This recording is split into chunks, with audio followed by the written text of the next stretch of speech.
Good morning students. बच्चे next topic है साडा testing the hypothesis. So testing the hypothesis तो पहले कुछ एक स्टैटिस्टिकल टर्म्स ने ਜਿਹੜੀਆਂ ਤੁਹਾਨੂੰ ਕਲੀਅਰ ਹੋਣੀਆਂ ਚਾਹੀਦੀਆਂ। ठीक है, so first of all we know about the significance of the difference. ठीक है, significance of the difference when we say that something is statistically significant, ਉਹਦਾ ਕੀ ਮਤਲਬ ਹੈ।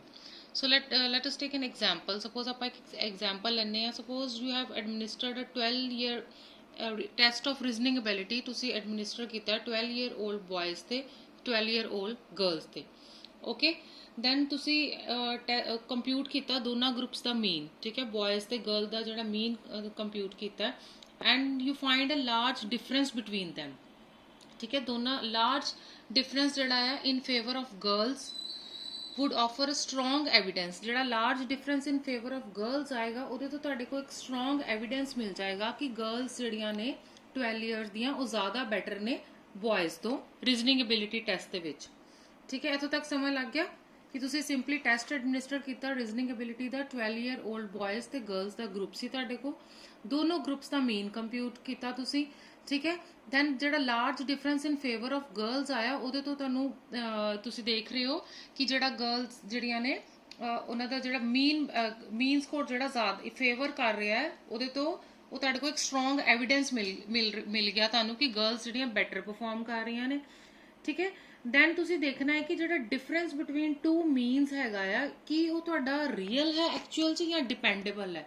ਹੁਣ उस चीज़ ਨੂੰ ਬੱਚੇ ਰੀਅਲ ਜਾਂ ਡਿਪੈਂਡੇਬਲ ਹੈ ਉਹਨੂੰ ਚੈੱਕ ਕਰਨ ਲਈ ਆਪਾਂ ਕੀ ਕਰਦੇ ਹਾਂ ਕਿ ਚੈੱਕ ਕਰਦੇ ਹਾਂ standard error of the error from the mean. ਠੀਕ ਹੈ, ਸਟੈਂਡਰਡ ਐਰਰ ਤੁਸੀਂ ਚੈੱਕ ਕਰਦੇ ਹੋ ਆਫ ਦ ਮੀਨ ਜਿਹਨੂੰ ਤੁਸੀਂ SEM ਅੱਗੇ ਸਾਰੇ ਕੁਐਸਚਨਸ ਚੈੱਕ ਕਰਨੇ ਹੈ। To check that your difference is real or dependable then you have to check the standard error of the mean।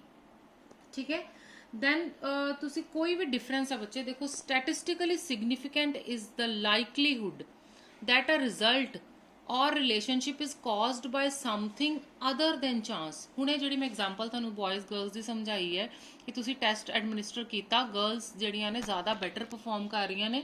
ठीक है, सो उन्होंने तुसी उहदे लई जिहड़ा तुहाडा डिफरेंस जिहड़ा एक्चुअल च रियल है या डिपेंडेबल है उहदे लई तुहानूं स्टैंडर्ड एरर निकालनी पेगी, स्टैंडर्ड एरर ऑफ मीन।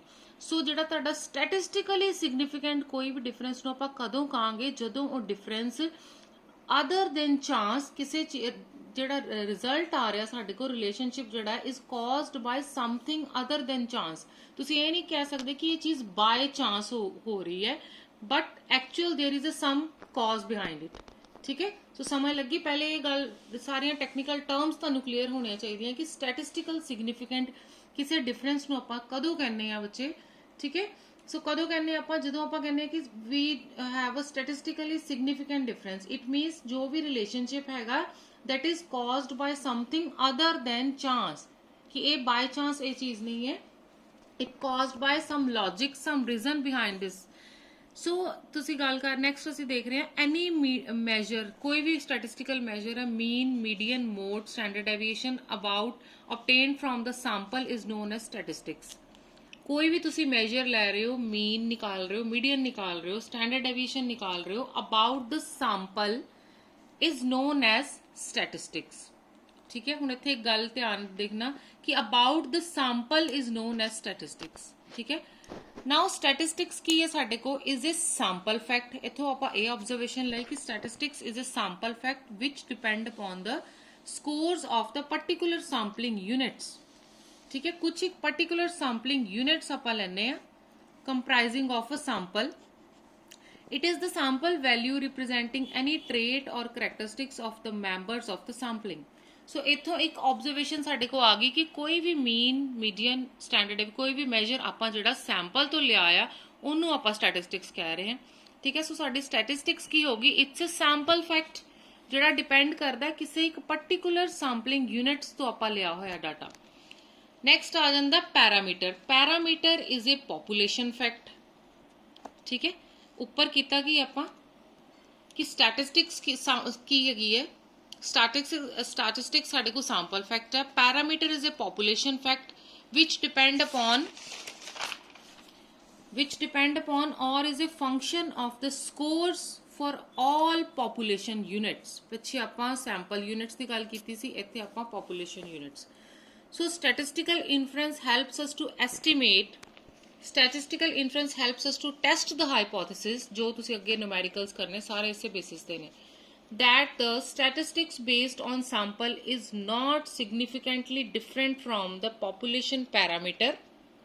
ठीक है, ਆਪਾਂ ਕੀ ਗੱਲ ਕੀਤੀ ਹੈ ਕਿ statistical inference ਜਿਹੜਾ ਆ also helps us to test the hypothesis that the statistics based on the sample is not significantly different from the population parameter, and that the difference if noted, अगर कोई difference आएगा if any noted is only due to chance variation। ठीक है, ਸੋ ਇੱਥੋਂ ਆਪਾਂ ਕੀ observe ਕੀਤਾ ਕਿ ਜਦੋਂ ਆਪਾਂ ਸੈਂਪਲ ਫੈਕਟ ਲੈ ਰਹੇ ਹਾਂ, ਜਦੋਂ ਆਪਾਂ ਸੈਂਪਲ ਦੀ ਗੱਲ ਕਰ ਰਹੇ ਹਾਂ, ਤੁਸੀਂ ਸੈਂਪਲਿੰਗ ਪੜ੍ਹ ਚੁੱਕੇ ਹੋ ਰਿਸਰਚ ਵਿੱਚ, I think types of sampling ਕਰ ਚੁੱਕੇ ਹੋ। ਦੈਨ ਅਬਾਊਟ ਦ ਸੈਂਪਲ ਅਗਰ ਆਪਾਂ ਗੱਲ ਕਰ ਰਹੇ ਹਾਂ ਤਾਂ ਉਹ ਆਪਾਂ ਸਟੈਟਿਸਟਿਕਸ ਜਿਹੜਾ ਆਪਾਂ ਲੈਂਦੇ ਹਾਂ ਹਮੇਸ਼ਾ ਇੱਕ ਰਿਪਰੈਜ਼ੈਂਟੇਟਿਵ ਸੈਂਪਲ ਦਾ ਲੈਂਦੇ ਹਾਂ। ਇਹ ਨਹੀਂ ਕਿ ਆਪਾਂ ਸਾਰੇ ਯੂਨਿਟਸ ਲੈ ਰਹੇ ਹਾਂ, ਆਪਾਂ ਕੁਝ ਇੱਕ ਯੂਨਿਟ ਸਿਲੈਕਟ ਕਰਦੇ ਹਾਂ। सिमिलरली अगर आप गल करिए पॉपुलेशन की, अगर आप सारी पॉपुलेशन की गल कर रहे, it means we are talking about the parameter. So दो ऑब्जर्वेशनस ड्रॉ हुई जो आप एक सैंपल लै लिया, इट मीनस कि आप कुछ एक स्कूल्स की गल कर रहे हैं। ठीक है, we take data from only 5 schools और वो 5 स्कूल्स नूं आपां रिप्रजेंटेटिव ग्रुप मन्निया, इट मीनस आप स्टैटिस्टिक्स की गल कर रहे हैं।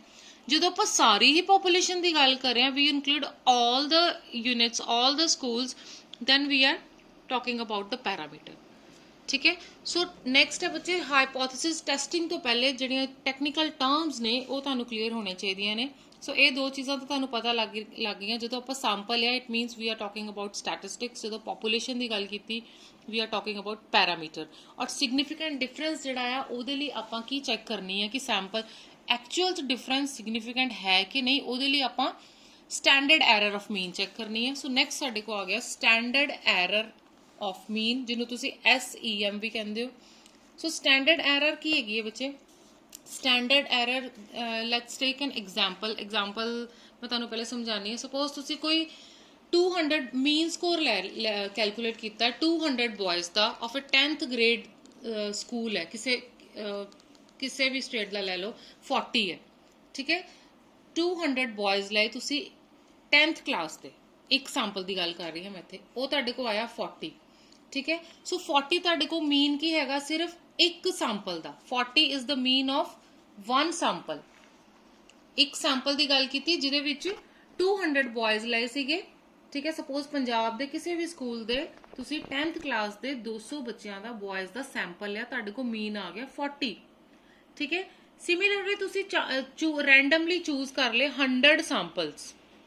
इत्थे एक सैंपल की गल की, 100 सैंपल्स लै ले, 100 डिफरेंट सैंपल्स लै ले, इन्हां हर सैंपल दे विच 200 बॉयज़ ने।